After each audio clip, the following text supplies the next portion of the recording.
अस्सलाम वालेकुम। आज हम प्याज फ्राई करते हैं। ये मैंने ऊपर प्याज रखे पानी में। ये पानी को जोश आ गया, जोश देना, गलाने नहीं है। ये दूसरे पैन में मैंने तेल चढ़ाया हुआ, तेल गर्म हो चुका है। अब इन प्याज़ों को उतार लेते हैं, उतार कर छान लेते हैं।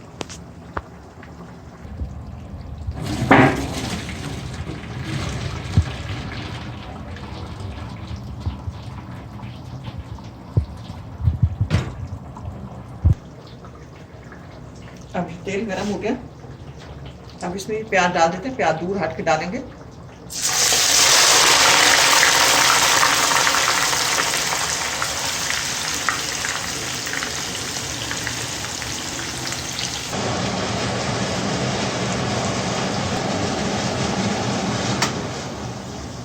अब ये इस तरह के हो गए प्याज। अब इनको निकाल लेना, मज़ीद इनको और नहीं ठहरने देना।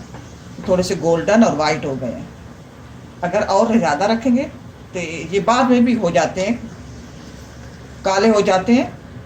अब ये बाद में ब्राउन हो जाएंगे और मज़ीद पकाएंगे तो ये ख़राब हो जाएंगे हमारे। अब ये इस तरह के हैं। अब इनको निकाल के प्लेट में फैला लेते हैं।